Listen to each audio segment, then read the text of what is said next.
വചനം ദൈവത്തിൻ വചനം നന്മകൾ ചെയ്യാനറിയൂ വചനം. വചനമറിഞ്ഞാൽ ആത്മാവുണരും തൃപ്തി. വചനം വചനം ദൈവത്തിൻ വചനം. വചനം വചനം ദൈവത്തിൻ വചനം.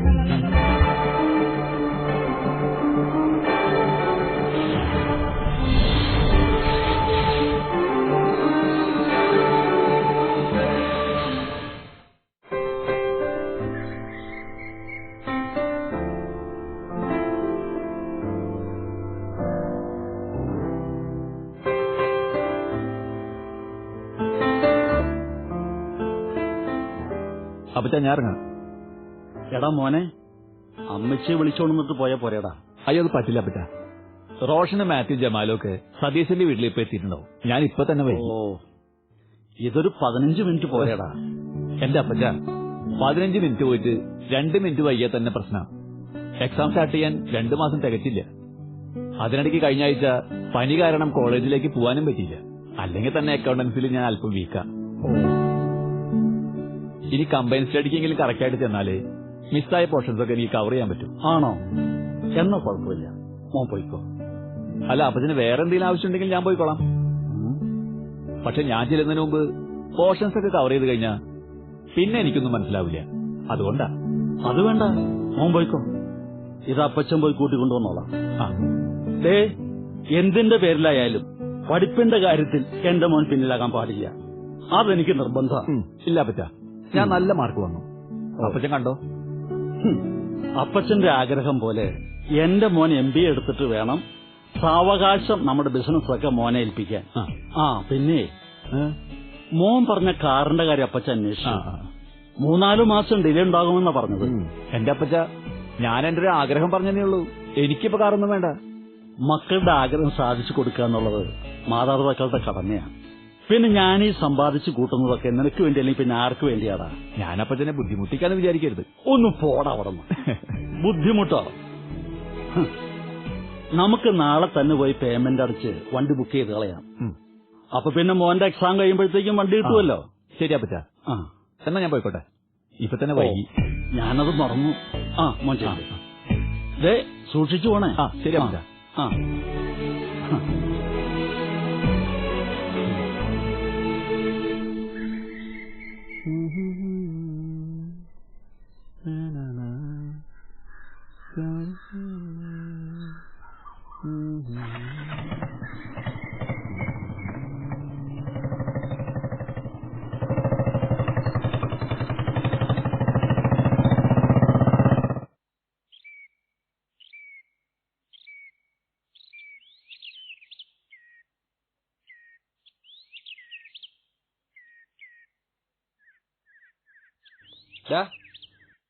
ഞാനെത്തി.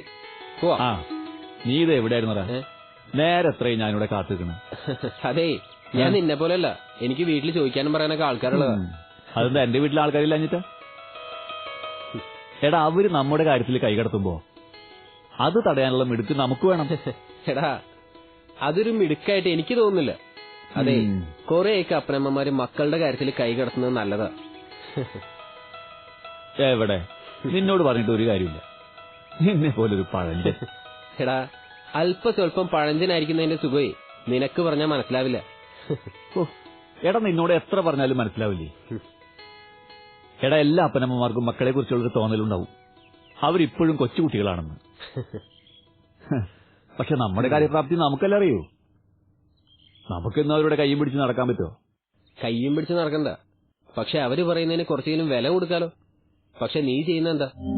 എടാ സ്റ്റാലിന്, നിന്റെ അപ്പനെ പോലെ മക്കളെ സ്നേഹിക്കുന്നൊരു മനുഷ്യനെ ഞാൻ എന്റെ ജീവിതത്തിൽ കണ്ടിട്ടില്ല. പക്ഷെ നീയോ ആ അപ്പനെ സ്നേഹിച്ചു പറ്റിച്ചോണ്ടിരിക്കുന്നു. ഞാൻ പറ്റിക്കും, ഇനിയും പറ്റിക്കും. എന്റെ അപ്പനല്ലേ ഞാൻ പറ്റിക്കുന്നേ. അതിന് നിനക്ക് ഇത്ര ദണ്ണുണ്ടാവേണ്ട കാര്യമൊന്നുമില്ല. ഇതാ ഞാൻ നിന്നോട് ഇക്കാര്യം സംസാരിക്കാത്തത്. നിന്റെ സ്വഭാവം മാറും. എന്റെ സ്വഭാവം മാറുന്നതേ നിനക്ക് എത്ര പറഞ്ഞിട്ട് മനസ്സിലാവാത്തോണ്ടാ. എടാ, എന്റെ അപ്പനെ സംബന്ധിച്ച് പുള്ളി സമ്പാദിച്ചു കൂട്ടുന്നതൊക്കെ എനിക്കൊരാൾക്ക് വേണ്ടിട്ടല്ലേ. പക്ഷെ അതിന്റെ അധികാരമായിട്ട് ചോദിച്ചാ 10 പൈസ പുള്ളി തരില്ല. അപ്പൊ പിന്നെ സ്നേഹത്തോടെ ഇടപഴകി നമ്മുടെ ആവശ്യങ്ങൾ ഓരോന്ന് നമ്മൾ നടത്തിയെടുക്കണം. അതിനെ പറ്റിക്കില്ലെന്നല്ല പറയുന്നത്, അത് നമ്മുടെ കഴിവാ. സമ്മതിച്ചു, അത് നിന്റെ കഴിവ് തന്നെയാ. പക്ഷെ ആ കഴിവുകൊണ്ട് നിന്റെ അപ്പൻ്റെ നിന്ന് പോകുന്ന പണം കൊണ്ട് നീ എന്താ ചെയ്യുന്നത്? കള്ളു കുടിക്കുക. കുറെ കുരുത്തക്കെട്ട ഫ്രണ്ട്സ് ഉണ്ട്, അവന്മാരായിട്ട് കറങ്ങി കിടക്കുക. ഇതല്ലേ? വേണമെങ്കിൽ നീയും കുടിക്കോ, ഞാൻ എത്ര വട്ടം പറഞ്ഞതാ. എടാ നീ കളികളാ. കഴിഞ്ഞ സെമസ്റ്ററിലെ 3 എക്സാംസ് എഴുതാതെ നീ അവന്മാരോടൊപ്പം ഗോവയ്ക്ക് പോയത്. ആ പേപ്പേഴ്സ് എഴുതിയിരിക്കണം എന്നുള്ള വല്ല വിചാരം നിനക്കുണ്ടോ? എടാ, നിന്നെ സ്നേഹിക്കുന്ന അത്രയും നീ നിന്റെ അപ്പനെ അമ്മയെ തിരിച്ച് സ്നേഹിക്കണമെന്ന് ഞാൻ പറയുന്നില്ല. പക്ഷെ നിനക്ക് ചെലവിനായിരുന്നതിനെ നന്ദിയെങ്കിലും കാണിക്കും. മഞ്ഞ് കഠിനമായ ചൂട് കുറയ്ക്കുന്നില്ലേ? നല്ല വാക്ക് ദാനത്തേക്കാൾ വിശിഷ്ടമാണ്. നല്ല വാക്ക് വിലയിട്ട സമ്മാനത്തെ അതിശയിക്കുകയില്ലേ? കാരുണ്യവാനിൽ ഇവ രണ്ടും കാണപ്പെടുന്നു. പ്രഭാഷകൻ 18-ാം അധ്യായം 16-17 വാക്യങ്ങൾ. മതി, ഇനിയൊരു അക്ഷരം പറഞ്ഞ എന്റെ സ്വഭാവം മാറും, പറഞ്ഞേക്കാം. ഒന്ന് റിലാക്സ് ചെയ്യാൻ സമ്മതിക്കില്ല. അപ്പോഴേക്കെന്റെ ഒരു ഉപദേശകന്റെ കൂട്ടെനിക്ക് വേണ്ട. നമ്മൾ ഇങ്ങനെയൊക്കെ അങ്ങ് ജീവിച്ചു പോക്കോളാം. ഉപദേശിച്ച് ഉപദ്രവിക്കാതിരുന്നാ മതി. ഞാൻ പോണം. എടാ, അപ്പൊ നീ കമ്മ്യൂണിസ്റ്റ് സ്റ്റഡിക്ക് വരുന്നില്ലേ? എന്റെ കമ്പൈൻ സ്റ്റഡി കഴിഞ്ഞില്ലേ? കമ്പൈൻ സ്റ്റഡി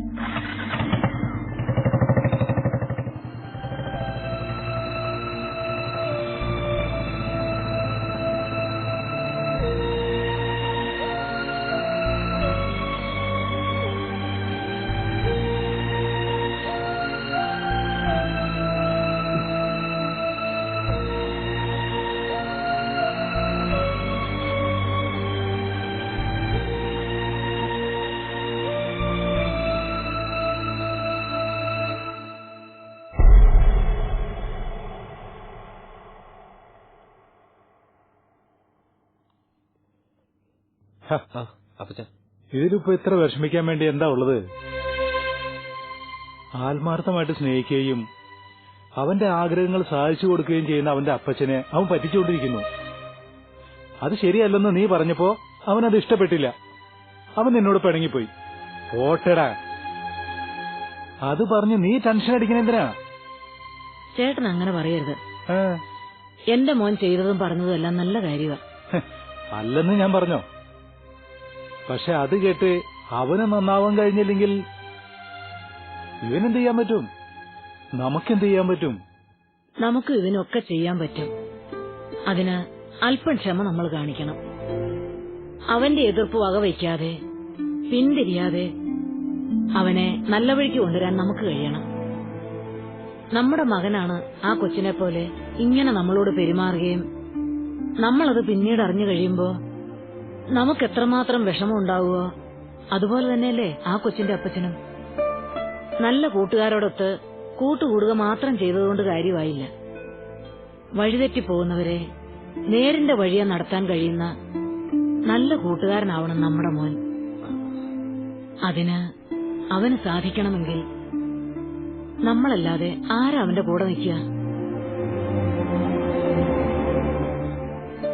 എന്റെ മേരി, ഇത്രയ്ക്ക് ഞാനങ്ങോട്ട് ചിന്തിച്ചില്ല. നമ്മുടെ മോന്റെ കാര്യം മാത്രമേ ഞാൻ ചിന്തിച്ചുള്ളൂ.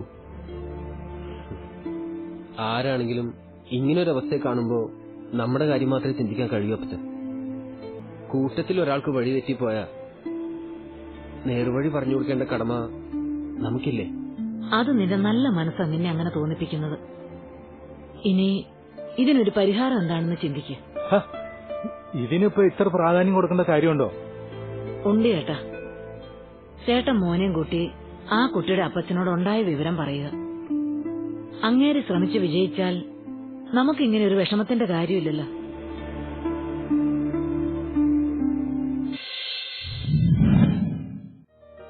നല്ല മനുഷ്യൻ തന്റെ ഹൃദയത്തിലെ നല്ല നിക്ഷേപത്തിൽ നിന്ന് നന്മ പുറപ്പെടുവിക്കുന്നു. ചീത്ത മനുഷ്യൻ തിന്മയിൽ നിന്ന് തിന്മ പുറപ്പെടുവിക്കുന്നു. ഹൃദയത്തിന്റെ നിറവിൽ നിന്നാണല്ലോ അധരം സംസാരിക്കുന്നത്. ലൂക്ക 6-ാം അധ്യായം 45-ാം വാക്യം.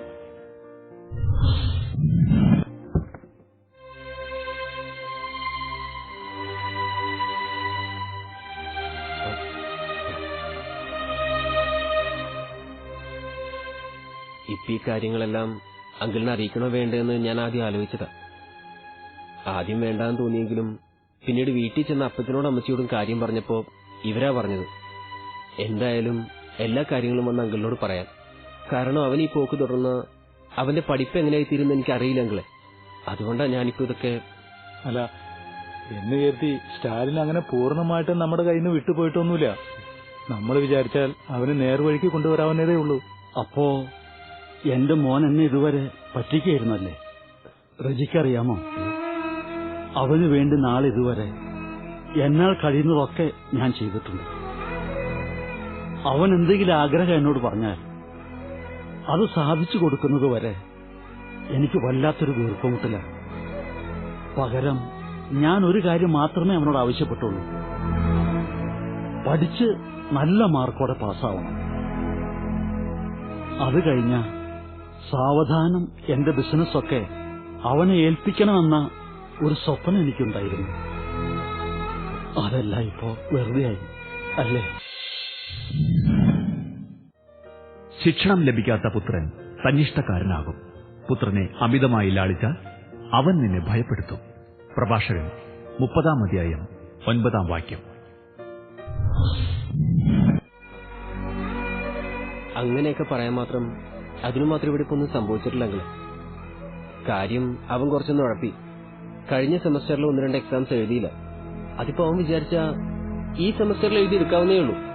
പഠിക്കാൻ അത്രയും കഴിവുള്ള കുട്ടിയാണ്. ചില കൂട്ടുകാരാ അവനിങ്ങനെ ചീത്തയാക്കുന്നത്. അങ്ങനെയുള്ള കൂട്ടുകെട്ടുകളൊന്നും വേണ്ടാന്ന് ഞാൻ അവനോട് പറഞ്ഞിട്ടുള്ളതാ. പക്ഷെ അവനതനുസരിച്ചിട്ടില്ല.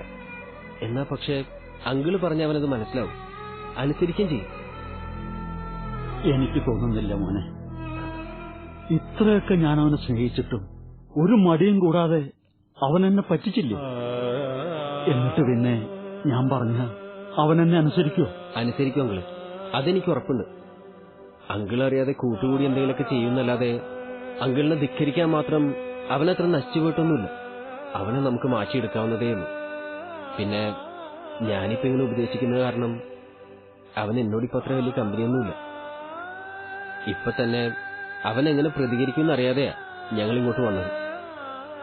അവൻ ഇവിടുന്ന് പോയിട്ട് 2-3 ദിവസമായി. ഏതോ സ്റ്റഡി ടൂർ എന്നാ പറഞ്ഞത്. ഇതിപ്പോ നിങ്ങൾ പറഞ്ഞത് വെച്ച് നോക്കുമ്പോ എന്തിനാ പോയിരിക്കുന്നതെന്ന് ആർക്കറിയാം. എന്റെ മോൻ പറഞ്ഞുള്ള അറിവ് വെച്ച് സ്റ്റാലിന് തന്നെ വലിയ കാര്യ. താൻ പറഞ്ഞ അവൻ അനുസരിക്കും, എനിക്കത് ഉറപ്പാ. മകന്റെ ലജ്ജാകരമായ പ്രവൃത്തികൾ നിമിത്തം ദുഃഖിക്കാതിരിക്കേണ്ടതിന് അവനെ ശിക്ഷണത്തിൽ വളർത്താൻ ശ്രദ്ധിക്കുക. പ്രഭാഷകൻ 30-ാം അധ്യായം 13-ാം വാക്യം.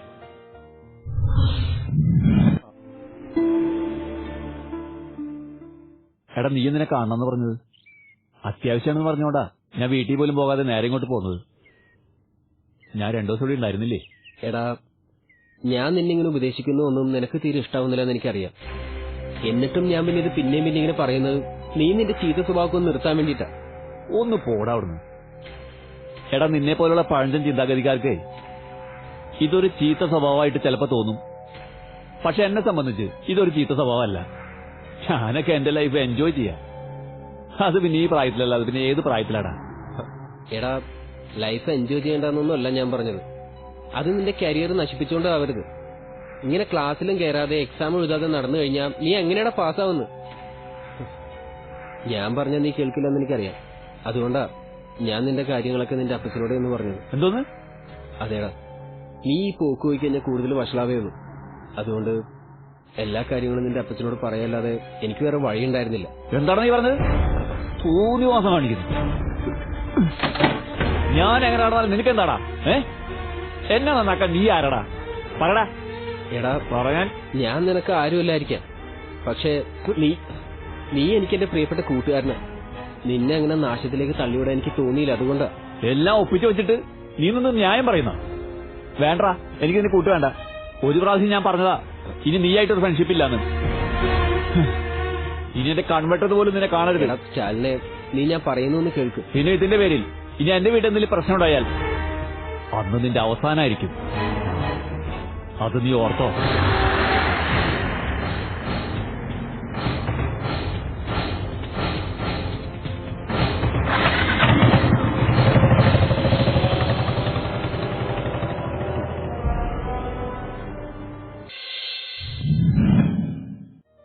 മരിക്കേണ്ടി വന്നാലും സത്യം വെടിയരുത്. ദൈവമായ കർത്താവ് നിനക്ക് വേണ്ടി പൊരുതിക്കൊള്ളും.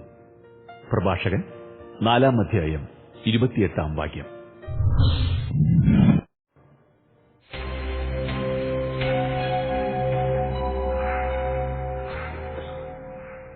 അപ്പച്ചൻ പറഞ്ഞായിരുന്നു ശരി. ഇപ്പൊ അവനോട് അങ്ങനെയൊന്നും പറയേണ്ടിയില്ലായിരുന്നു. ഇതിപ്പോ വെറുതെ. അതാ ഞാൻ മോനോട് ആദ്യമേ പറഞ്ഞത്. നമ്മൾ പറയുന്ന അവന്റെ നന്മയ്ക്ക് വേണ്ടിയാണെങ്കിലും അതൊന്നും തിരിച്ചറിയാൻ അവന് കഴിയില്ലെന്ന് എനിക്ക് ഉറപ്പായിരുന്നു. അങ്ങനെയൊന്നും പറയരുത് ചേട്ടാ. ഹേയ്, അതല്ലടോ. ഇപ്പൊ തന്നെ മോൻ അവനെ ഉപദേശിച്ചതിന് ആ പയ്യൻ പ്രതികരിച്ചു കണ്ടില്ലേ? പഠിക്കാൻ വിട്ട അത് ചെയ്യാതെ കള്ളും കുടിച്ച് സ്വന്തം അപ്പനും പറ്റിച്ച് കറങ്ങി നടക്കുന്ന കണ്ടില്ലേ? പിന്നെ ഇതിൽ കൂടുതൽ എന്താ പ്രതീക്ഷിക്കേണ്ടത്? ആ പയ്യൻ അങ്ങനെയായിപ്പോയത് ഇതുവരെ ആരും അവനെ ഉപദേശിക്കാനും നേർവഴി കാണിച്ചു കൊടുക്കാനും ഇല്ലാത്തോണ്ടല്ലേ. ഇപ്പൊ നമ്മുടെ മോൻ അത് കഴിയുമെങ്കിൽ നമ്മളത് പ്രോത്സാഹിപ്പിക്കുകയല്ലേ വേണ്ടത്. അതിന് ഞാൻ നമ്മുടെ മോനെ നിരുത്സാഹപ്പെടുത്തിയതല്ല. പിന്നെ എത്രയൊക്കെ ഇവൻ ശ്രമിച്ചാലും ആ പയ്യൻ നന്നാവണമെങ്കിൽ അവനും കൂടി വിചാരിക്കണ്ടേ?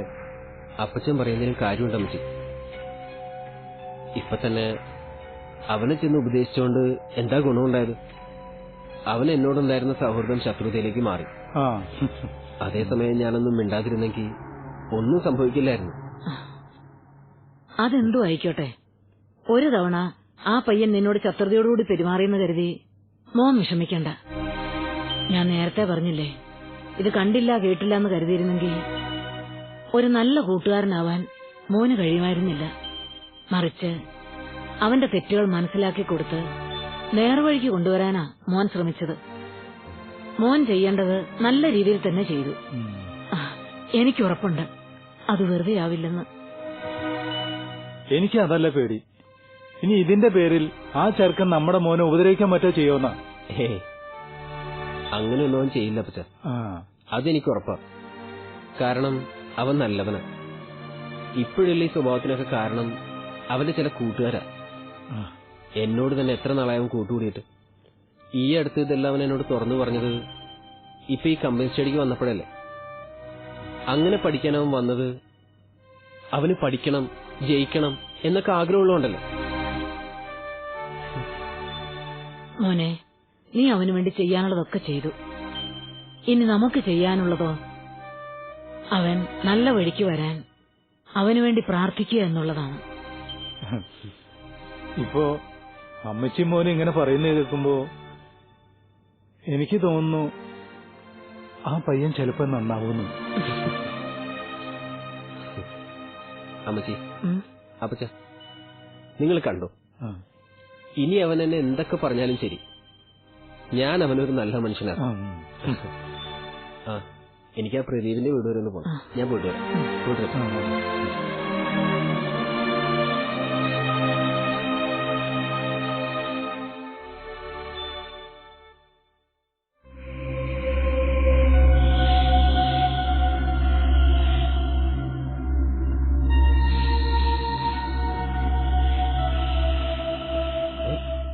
എടാ സ്റ്റാലിനെ, നീ ഇതാ പോണു. എന്താടാ, എന്തിനാ കരയുന്നു? എടാ റജി, ക്ഷമിക്കടാ നീ എന്നോട്. ഒരിക്കലും ഞാൻ നിന്നോട് അങ്ങനെയൊന്ന് പെരുമാറാനും പറയാനും പാടില്ലായിരുന്നു. എടാ, നീ ഇതെന്തൊരുമാതിരി പിള്ളേരെ പോലെ. എടാ, ഞാൻ അതൊക്കെ അപ്പോഴേ വിട്ടു. അതിനെന്തിനാ നീ ഇങ്ങനെ ഇമോഷണൽ ആവുന്നത്? എടാ, അതൊന്നും സാരമില്ലടാ. നീ എന്നോട് ദേഷ്യപ്പെട്ടത് ഒരു ഫ്രണ്ട് എന്ന നിലയ്ക്ക് അതിനുള്ള സ്വാതന്ത്ര്യം നിനക്ക് എന്നോടുള്ളതുകൊണ്ടല്ലേ. അതുപോലെ തന്നെ ഞാൻ നിന്നെ ഉപദേശിച്ചതും അതേ സ്വാതന്ത്ര്യം എനിക്ക് നിന്നോട് ഉണ്ടെന്ന് കരുതിയിട്ടാ. അതൊക്കെ നീ നന്നാവാൻ വേണ്ടിയിട്ടാ. ആന്റി, നിങ്ങൾ അകത്തിരുന്ന് സംസാരിച്ചൊക്കെ ഞാൻ കേട്ടു. എല്ലാവരും എന്നോട് ക്ഷമിക്കണം. ഞാൻ ഇവനോട് മോശമായി പെരുമാറിയെന്ന് അറിഞ്ഞിട്ടും ഇപ്പോഴെനിക്ക് വേണ്ടി ആന്റി ഇവനോട് സംസാരിച്ചില്ലേ? എനിക്ക് വേണ്ടി, ഞാൻ നന്നാവാൻ വേണ്ടി പ്രാർത്ഥിക്കാൻ തീരുമാനിച്ചില്ലേ? അതിനൊക്കെ ഞാൻ എങ്ങനെയാ നന്ദി പറയാ ആന്റി? നന്ദിയോ? എന്തിനാ മോനെ? ഈ ലോകത്ത് തെറ്റ് ചെയ്യാത്തവരായിട്ട് ആരും തന്നെ ഇല്ല. എല്ലാവരും ഓരോ തരത്തിൽ തെറ്റുകൾ ചെയ്യുന്നവരാണ്. എന്നാൽ അത് മനസ്സിലാക്കി തിരുത്തുമ്പോഴാണ് അവര് ദൈവത്തിന് പ്രിയപ്പെട്ടവരാകുന്നത്. മോനും അങ്ങനെ ആകണമെന്നേ ഞങ്ങൾ ആഗ്രഹിച്ചിട്ടുള്ളൂ. മോൻ ആരുമില്ലാത്ത ഒരാളൊന്നുമല്ലല്ലോ. നിന്നെ സ്നേഹിക്കുന്ന, നിന്റെ നന്മ മാത്രം ആഗ്രഹിക്കുന്ന ഒരു അപ്പച്ചനും അമ്മച്ചിയും നിനക്കില്ലേ? അപ്പോ ആ അപ്പച്ചന്റെ അമ്മച്ചിയുടെയും സന്തോഷം നിന്റെ ഉത്തരവാദിത്തമല്ലേ? ആ അപ്പച്ചനെ വേദനിപ്പിച്ചിട്ട് നീ അനുഭവിക്കുന്ന സുഖവും സന്തോഷവും താൽക്കാലിക മോനെ. ഭാവിയിൽ ഇതേക്കുറിച്ച് ഓർത്ത് ഒരുപാട് ദുഃഖിക്കേണ്ടി വരും. മോന്റെ ഈ പ്രായത്തില് ജീവിതത്തിലേക്ക് വേണ്ടുന്ന പല തീരുമാനങ്ങളും എടുക്കേണ്ടത്. അവിടെ ഒരു പിഴവ് പറ്റിയാൽ അത് നിന്റെ ജീവിതത്തെ മാത്രമല്ല, നിന്റെ ചുറ്റിലുമുള്ളവരെയും ബാധിക്കും. എനിക്കിപ്പോ എല്ലാം മനസ്സിലായി ആന്റി. ഒരു കാര്യം ഞാൻ ഉറപ്പു തരാം, ഇനി അങ്ങോട്ട് ഇതുവരെ ഉണ്ടായിരുന്ന സ്റ്റാലിനായിരിക്കില്ല ഞാൻ. ഇവൻ പറഞ്ഞ എല്ലാം അറിഞ്ഞിട്ടും അപ്പച്ചൻ എന്നെ വഴക്കു പറഞ്ഞില്ല. ശരിക്കും അതെന്നെ അത്ഭുതപ്പെടുത്തുക തന്നെ ചെയ്തു. ഞാൻ കാരണം എന്റെ അപ്പച്ചൻ തകർന്നിരിക്കുന്നത് കണ്ടപ്പോ എനിക്ക് സഹിക്കാൻ കഴിഞ്ഞില്ല. അപ്പച്ചന്റെ കാല് പിടിച്ച് മാപ്പ് പറഞ്ഞിട്ടാ ഞാൻ വന്നിരിക്കുന്നത്. സത്യമാണ്ടി. പക്ഷേ ഇനി ആ മനസ്സിനെ വേദനിപ്പിക്കുന്ന തരത്തിൽ ഞാനൊന്നും തന്നെ ചെയ്യില്ല. സത്യം. അപ്പച്ചൻ എന്നോട് പറഞ്ഞു, എന്റെ ഏറ്റവും വലിയ കൂട്ടുകാരൻ നീയാണ്. പിന്നെ ആന്റി, അങ്കിളെ, എന്റെ കാശ് കണ്ട് എന്റെ കൂടെ മദ്യപിക്കാനും എന്റെ കൂടെ ടൂർ നടക്കാനുള്ള ഫ്രണ്ട്സ് മാത്രമേ ഇത്ര നാളെ എനിക്ക് കിട്ടിയുണ്ടായിരുന്നുള്ളൂ. എന്നാൽ ഞാൻ നന്നാവാൻ വേണ്ടി, എനിക്ക് നല്ലത് പറഞ്ഞു തരാൻ വേണ്ടി ആദ്യമായിട്ട് എന്റെ കൂടെ കൂട്ടുകൂടിയത് ഇവനാ. ഇവൻ പറഞ്ഞതും പ്രവർത്തിച്ചതുമെല്ലാം എന്റെ നല്ലതിനു വേണ്ടി മാത്രം. ഇനി അങ്ങോട്ടെന്നും നീയായിരിക്കും എന്റെ ഏറ്റവും നല്ല സുഹൃത്ത്. ഞാനുണ്ടടാ നിന്റെ കൂടെ.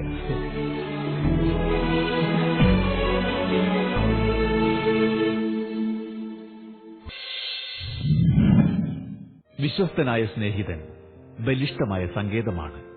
അവനെ കണ്ടെത്തിയവൻ ഒരു നിധി നേടിയിരിക്കുന്നു. പ്രഭാഷകൻ 6-ാം അധ്യായം 14-ാം വാക്യം. നിങ്ങളുടെ വിലയേറിയ അഭിപ്രായങ്ങളും നിർദ്ദേശങ്ങളും ഞങ്ങളെ അറിയിക്കുക. ദി പ്രൊഡ്യൂസർ, വചനം പറയുന്നത്, divine vision, divine retreat centre, Muringoor PO, Chalakudy. 680309.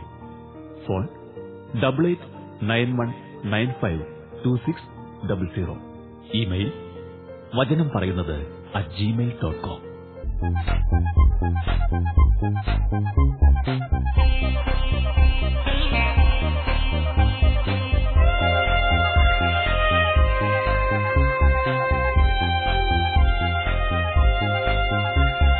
വചനം വചനം ദൈവത്തിൻ വചനം, നന്മകൾ ചെയ്യാനറിയൂ വചനം. വചനമറിഞ്ഞാൽ ആത്മാവുണരും തൃപ്തി.